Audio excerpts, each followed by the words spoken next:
Apakah benar Chainsaw Man itu adalah anime yang gagal karena penjualan BD-nya sedikit?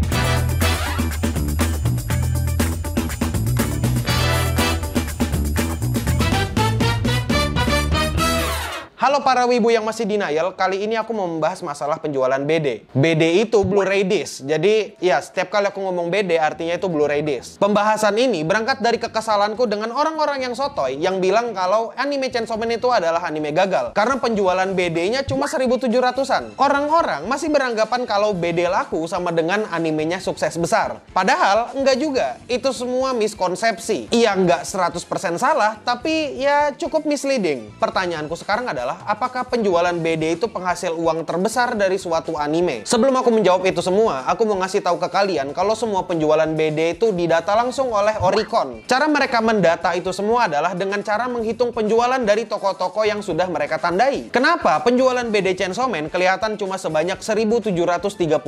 Itu semua karena Oricon nggak mendata penjualan dari website MAPPA. BD Chainsaw Man itu dijual eksklusif dengan berbagai macam merchandise-nya di website official MAPPA.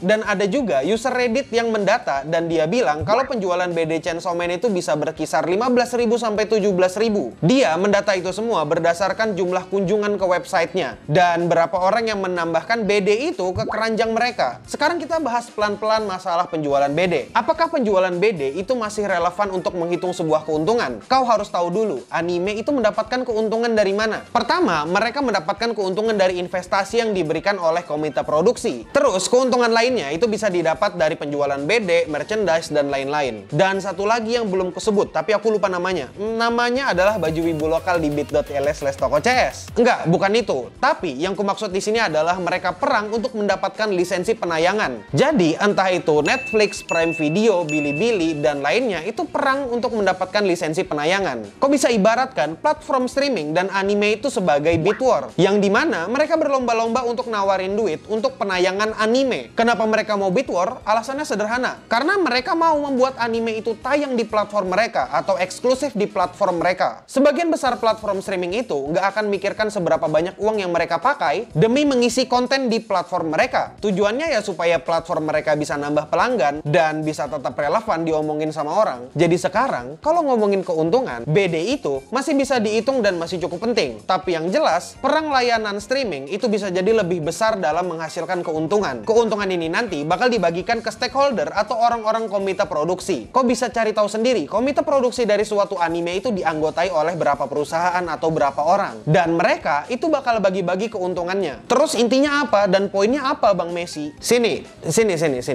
biar abang jelaskan ya. Biar abang jelaskan baik-baik. Keuntungan terbesar dari suatu anime saat ini itu dipegang oleh lisensi penayangan. Contohnya, apakah Chainsaw Man dan MAPPA gagal? Aku nggak berani bilang mereka gagal. Karena komite produksi Chainsaw Man sejauh ini yang ku tahu ada dua, ada Shueisha dan MAPPA. Jadi mereka bakal bagikan keuntungan sesuai modal yang mereka tanamkan, atau bahasa kerennya itu initial investment. Terus mereka bakal bagi-bagilah keuntungannya. Dan hal ini nggak spesifik cuma terjadi di anime Chainsaw Man, tapi ke semua anime. Jadi, apakah kau masih berpikir kalau penjualan BD itu sama dengan kesuksesan? Sebenarnya jawabannya bisa iya, bisa enggak. Tapi itu nggak relevan untuk sekarang. Dan sekarang, ayo coba ubah mindsetmu. Kira-kira anime ini tayang di mana? Eksklusif di mana aja? Dan harga lisensi penayangannya berapa? Itu yang perlu kau tanamkan dalam kepalamu ketika kau mencoba menghitung keuntungan dari suatu anime. Ya udah, mungkin itu aja dulu. Komentar di bawah gimana pendapat kalian dan menurut kalian apakah Chainsaw Man adalah anime yang gagal? Dan jangan lupa juga untuk follow Instagramku kalau kau penasaran. Dan aku admin Yami, stay clean and sound.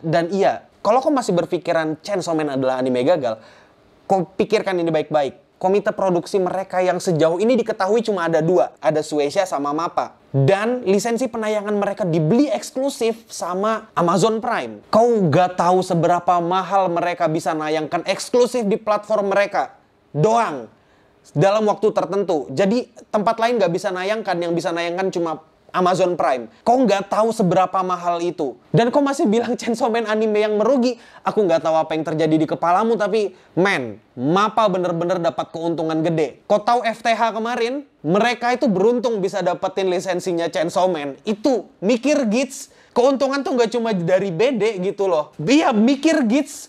Kau punya otak tuh dipakai. Jangan sampai gak...